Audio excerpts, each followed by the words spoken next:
Bismillahirrahmanirrahim. Assalamualaikum warahmatullahi wabarakatuh.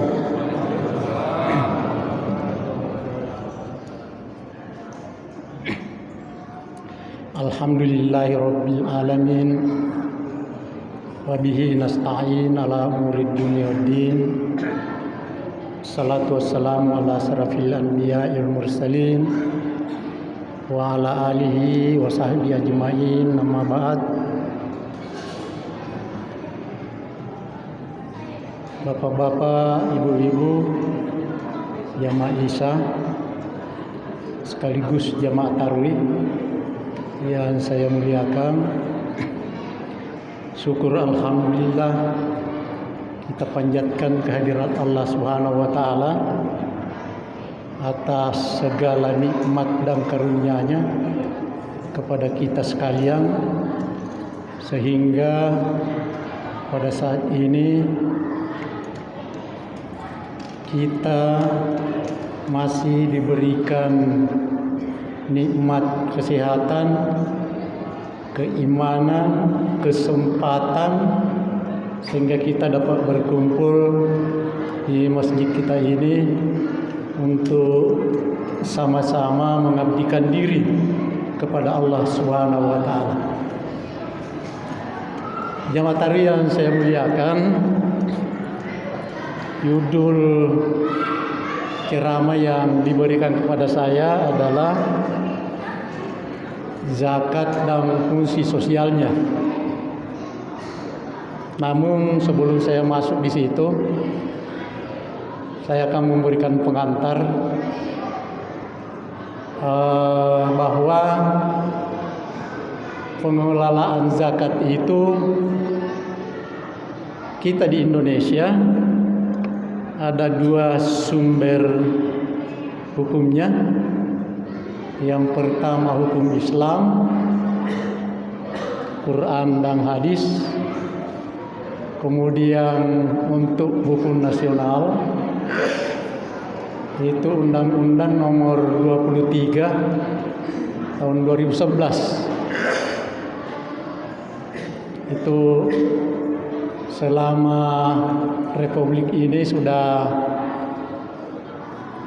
dua kali undang-undang zakat itu, yaitu tahun 1999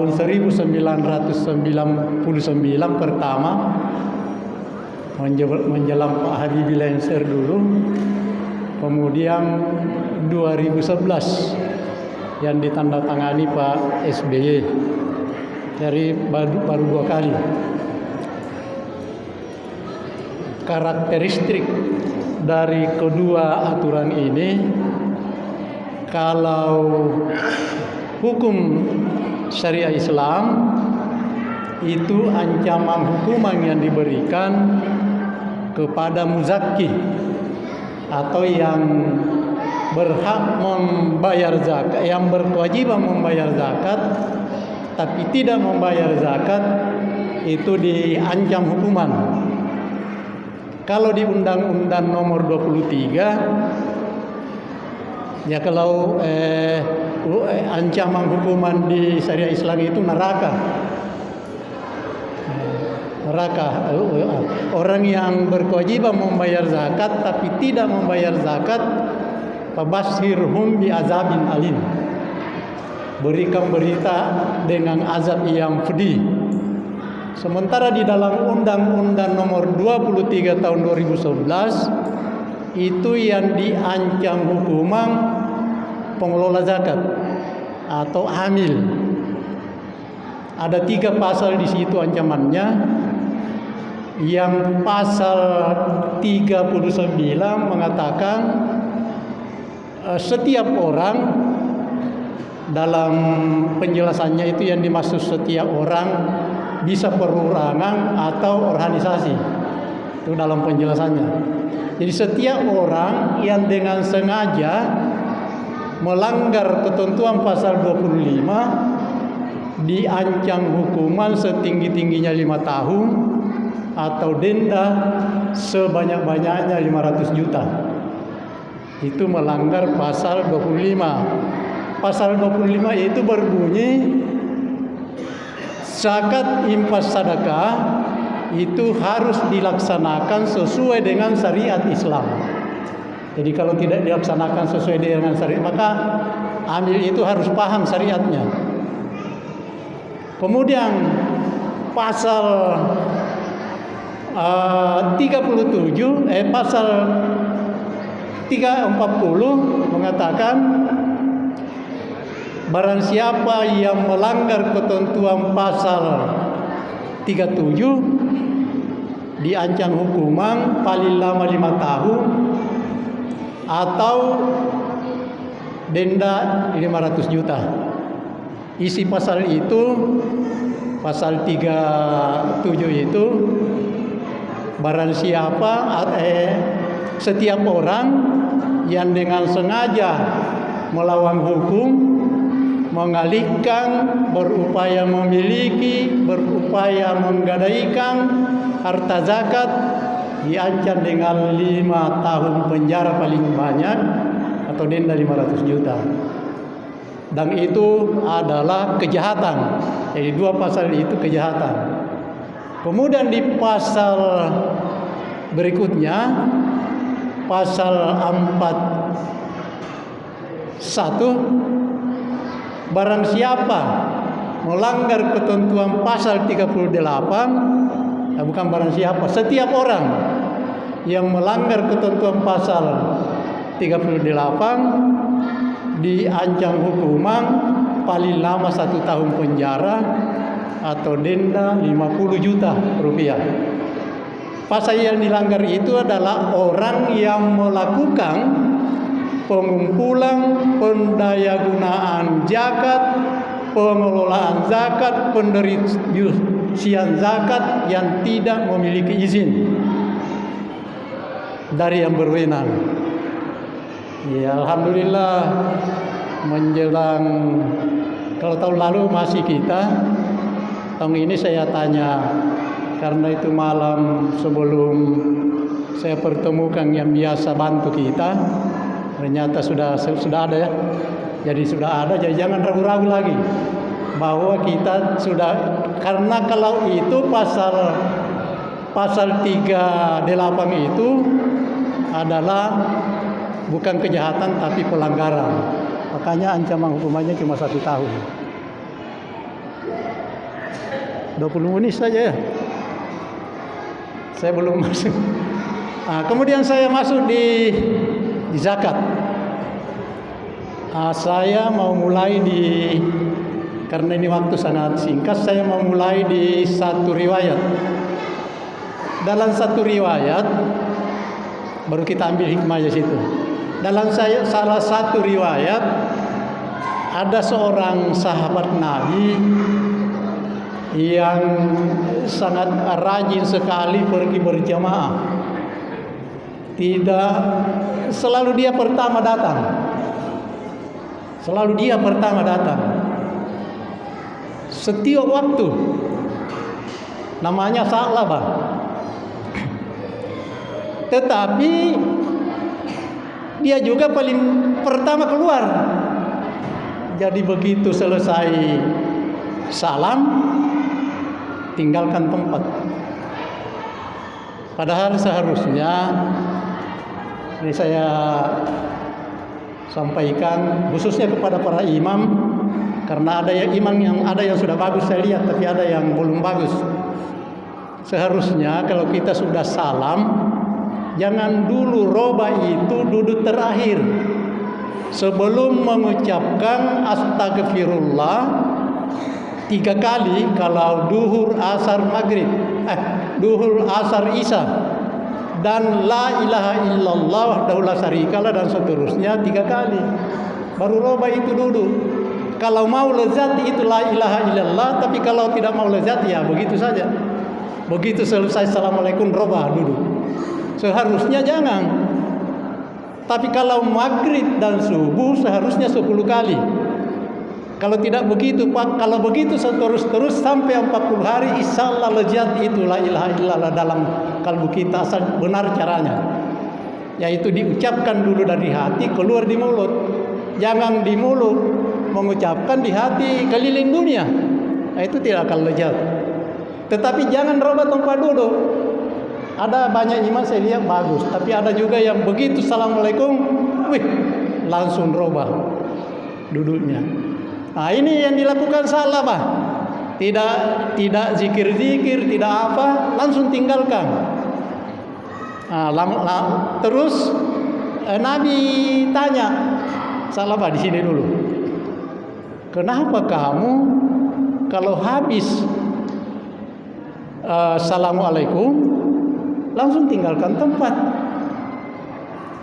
Seharusnya kamu zikir dulu, minimal itu tadi 3 kali istighfar. Kalau duhur, asar, isya 3 kali la ilaha illallah. Kalau tidak hafal seterusnya sampai la ilaha illallah saja, itu akan lezat. Dia bilang, bagaimana ya Rasulullah, ini sarung yang saya pakai itu juga nak pakai istriku salat. Kalau saya terlambat, dia terlambat salat. Begitu. Dia bilang begitu. Untuk merubah katanya ini ya Rasulullah, doakan saya supaya saya juga bisa kaya. Dia minta didoakan. Terus Nabi bilang, Salama, kamu ini sebenarnya orang yang bagus sekali imannya, melaksanakan salat berjamaah dengan rajin. Nanti kalau saya doakan jangan sampai terbalik, tidak pergi mau ke salat berjamaah dan seterusnya, tapi mendesak. Si Salabah ini mendesak, pokoknya doakan saya ya supaya yang Rasulullah tegur ini tidak terulang lagi.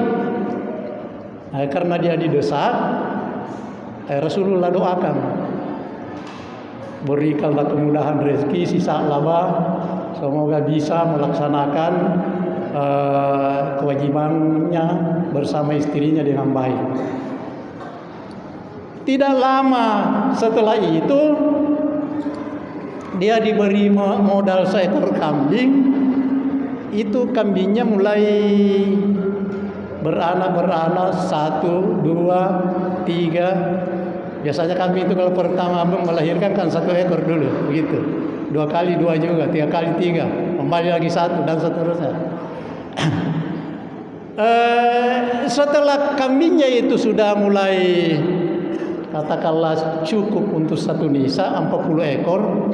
Jadi nisa kambing itu 40 ekor sampai 120 ekor, itu keluar 1 ekor.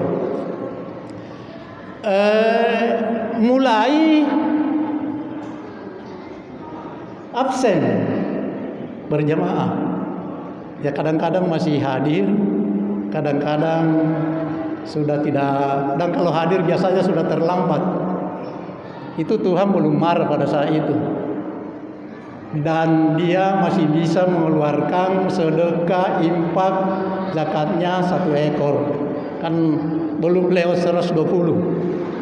Karena kalau sudah lewat 120 itu setiap tambahan 40 ekor itu tambah juga kambingnya. Jadi misalnya 160 ekor 2 kambing, tambah lagi 40 3 kambing, dan seterusnya begitu. Setiap tambah 40 ekor. Lama-lama semakin jarang datang ke masjid, akhirnya sama sekali tidak datang ke masjid. Nabi lagi cari, coba kok cari berita si Salabah ini di mana? Kenapa tidak pernah lagi datang? Ada sahabat yang telusuri, ditanya Salabah, dia bilang sudah tidak mampu saya, karena itu kambingnya sudah menggunung, sudah penuh 1 lembah, tidak bisa dia tinggalkan.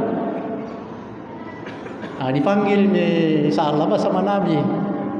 Setelah datang, kenapa kamu sudah tidak datang berjamaah? Dia bilang sudah tidak bisa ya Rasulullah, karena tidak ada yang urusi saya punya kambing. Memang sudah banyak kamu punya kambing? Dia bilang sudah banyak ya Rasulullah. Itu saya punya kambing sudah 1 lembah, 1 gunung itu saya punya semua. Kalau dihitung itu zakatnya itu dia harus keluarkan 400 ekor. Ya setelah dihitungkan, Nabi mengatakan kalau begitu bayar zakatnya 400 ekor. Saatlah di situ mengelak. Ini katanya Rasulullah ini sudah memeras kalau begitu. Di situ Tuhan sudah marah. Karena Tuhan sudah marah, ini kami sudah tidak berberkah. Terakhirnya salah kembali seperti nol lagi. Itu.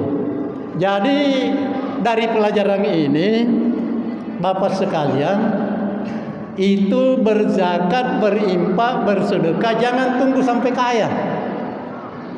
Jangan tunggu sampai kaya. Kita pengalaman dulu waktu sekolah, waktu kuliah dengan teman-teman. Kalau teman-teman kita butuh uang, ada uang kita 100.000. Kalau keadaan sekarang, kalau saya dulu itu masih 10 rupiah masih lumayan. Waktu kuliah dulu. Kita kalau teman itu sangat butuhkan, kita mau berbagi sampai 50%. Kita mau. Tapi kalau coba tunggu kaya, Bapak punya uang 1 miliar, mau kira-kira berbagi dengan temannya 50-50. Sudah susah. Sementara Tuhan cuma minta 2,5% sampai 20%. Tapi sudah berat. Itu dikeluarkan. Salah saja sudah mengeluh. Diminta 400 ekor kambingnya, padahal kambingnya sudah 1 gunung. Di situ bikin marah Tuhan bahwa kalian sudah pemerasan kalau begini. Karena Rasulnya dikasih begitu, sampai Allah marah. Dan kembali seperti sedia kala. Pelajaran yang kedua, jadi pelajaran yang pertama, jangan nanti kaya baru bersedekah. Yang kedua, kalau kita lihat pengertian zakat, infak, sedekah, itu infak misalnya itu akibat infak itu adalah ridho. Jadi kalau orang berinfak itu ada di Al-Quran, Allah ridha, engkau ridha, Allah ridha. Di dalam surah Al-Fajr ya, surah Al-Fajr. Apabila kita mengeluarkan infak, itu akibatnya akan ridha. Kita akan ridha dan kita akan diridai. Itu seimbang di dalam Al-Quran, kata-kata infak dengan kata-kata ridha kita temukan 73 kali. Itu seimbang dalam Al-Quran. Bisa bapak-bapak buka, cari, itu sama-sama 73 kali antara infak, ridha. Kemudian kalau dia zakat, itu akibat zakat tadi berkah. Karena tadi sahabat tidak berkah lagi habis. Bisa juga tidak habis tapi tidak berkah, itu tambah banyak, tambah merasa kurang kita. Karena berkahnya sudah dicabut. Jadi kalau kita berzakat itu akibatnya berkah. Di dalam Al-Quran kita temukan zakat yang bergandeng dengan sholat, aqimus salawatuz zakah begitu, itu ditemukan sebanyak 32 kali. Barakah juga ditemukan 32 kali. Jadi seimbang, itu hebatnya Al-Quran itu. Seimbang antara zakat, salat, dan barakah. Jadi kalau tidak keluar zakatnya, kalau sudah satu nizam dan tidak keluar zakatnya, itu tidak berkah. Sudah belum masuk saya, sudah habis waktunya. Saya tambah sedikit, tidak apa-apa. Tidak apa-apa. Kalau apa-apa saya berhenti. Lanjut, sedikit saja. Karena saya mau masuk, biar sedikit saja. Karena kalau disampaikan fungsinya 1-2 sudah lumayan. Kemudian ada kata sedekah itu ditemukan di dalam Al-Quran 155 kali.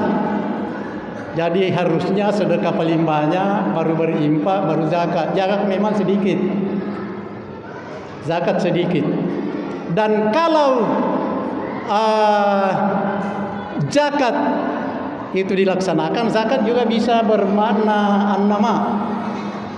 An-nama itu artinya tumbuh berkembang. Jadi harta yang dizakati akan tumbuh berkembang. Zakat juga bermakna suci, bersih. Artinya zakat yang dikeluarkan itu berfungsi membersihkan orang yang berzakat dari sifat kekikiran. Ini sudah fungsinya ini. Dari sifat kekikiran dan sikap mau menang sendiri. Itu akan dikikis dengan zakat, infak, sedekah.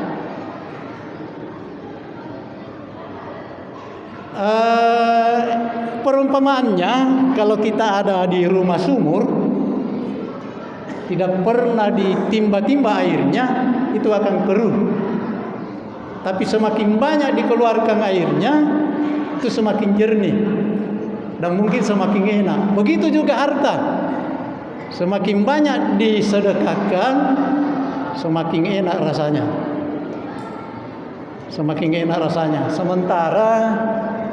Sementara kita kebutuhan kita, kalau saya hendak cukup 2 piring satu hari. Saya itu dalam satu hari 1 kali makan.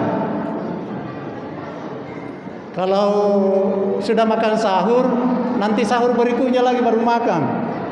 Nasi, kalau buka ya masih buka. Kurma,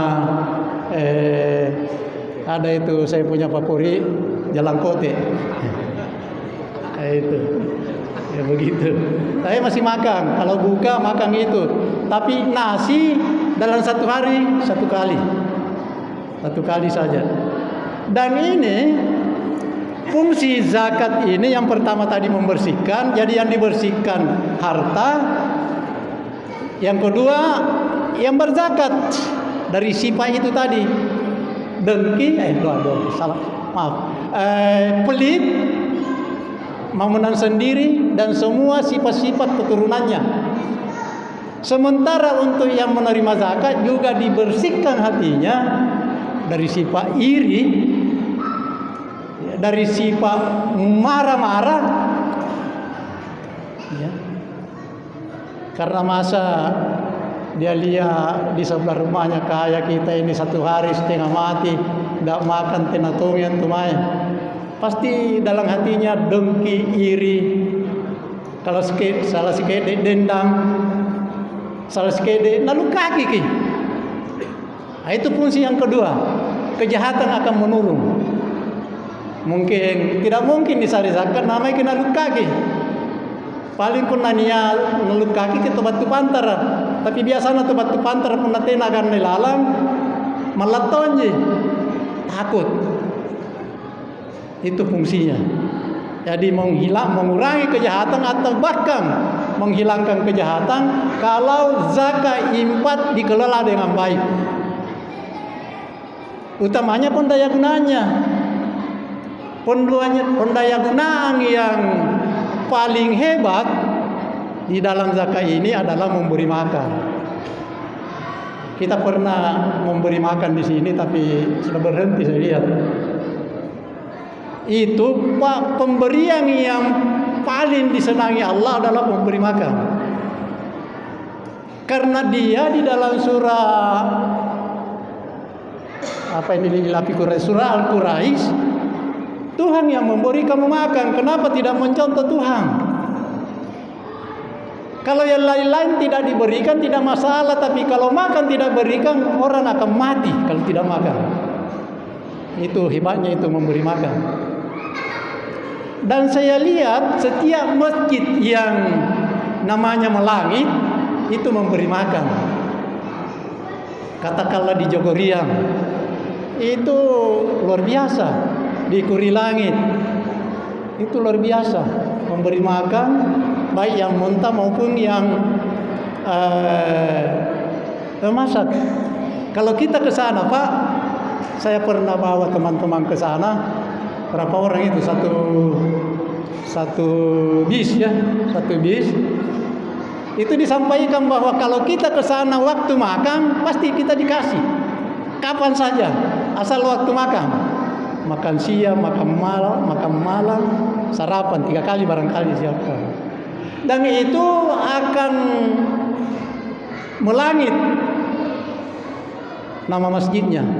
Tetapi kalau masjid saja dileco, saya pengalaman itu pernah saya ke Depok, ada itu dulu terkenal dibilang Masjid Kuba Emas.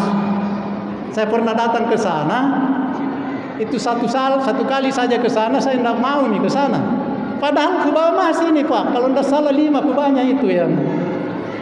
Dan pengelolaannya seperti di Masjid Haram, petugasnya banyak, tapi tidak ada makannya. Kalau kita ke sana makan sendiri, bawa sendiri bekal. Sekarang sudah tenggelam. Tidak ada barangkali pengunjungnya. Nah ini. Jadi sasaran pertama untuk infak sedekah ini memberi makan. Bahkan dalam salah satu hadis sahih yang diriwayatkan Imam Abu Daud dan Tirmizi dari Ibnu Abbas, dari sahabat Ibnu Abbas, salah satu yang dirindukan oleh surga adalah mut'imil ji'an, memberi makan orang yang lapar. Karena kalau orang yang lapar tidak diberi makan, maka akan terjadi, katakanlah terjadi kelaparan di negara-negara, katakanlah dulu di Ethiopia, itu terjadi perang saudara Pak, gara-gara lapar ini. Ini perlu memberdayakan zakat infak sedekah dengan mempergunakan utamanya makan ini diperhatikan. Kalau masjid kita bagus tapi samping-samping rumah kita ada yang mengeluh kelaparan, harapan Pak, tidak ada harapan. Mana pengecil lagi masih ingin kan? Dan itu akan diikuti oleh Tuhan. Dana kita akan semakin habis karena Tuhan juga tidak reda, karena tanah tenangan retenan di sini ki. Waktu kita adakan dulu di sini tidak pernah menagih. Tidak menagih. Kita mintanya, saya mintanya itu kepada Tuhan saja. Tapi begitu desewan dulu, saya memang sudah larang, jangan menagih. Begitu menagih untuk melunas, karena memang sudah mau lenser kita, yang mau selesai cepat itu ambulans, menagih, langsung drop itu dana. Tuhan tidak membersamai kita lagi. Apalagi makan-makan itu sudah tidak ada. Itu tidak akan mendunia kita punya nama masjid. Itu di Masjidil Haram setiap hari Senin kasih makan orang dalam masjid. Masjid Nabawi. Kasih makan orang. Jangan bilang, oh ini dana masjid tidak bisa dipakai makan. Dana masjid itu infak. Dana masjid itu infak. Dana masjid itu sedekah. Ini Bapak Ibu sekalian, itulah sebabnya juga dulu kita adakan upaya sedekah subuh, tapi saya lihat sudah kurang yang masuk karena sudah tidak sesuai penggunaannya dengan yang tertulis di kaleng itu. Saya juga sudah alihkan ke tempat lain yang sesuai dengan kaleng itu. Jadi saya infak saya di sini tinggal saya berlangsung, bukan lagi yang sedekah subuh karena sudah tidak sesuai. Tapi saya kira orang yang belum baca itu masih masuk. Ini perlu kita evaluasi diri kita, apakah kita ini jis. Saya ulangi tadi, jangan tunggu kaya Pak, karena sudah kaya berat hati untuk mengeluarkannya. Mau keluarkan 400 kambing, aduh, batal lagi. Adapun tentang nisa apa semua saya tidak ke situ karena bukan itu judulnya. Jadi itu fungsinya saja. Bisa mengurangi gejolak sosial kalau dilaksanakan dengan baik.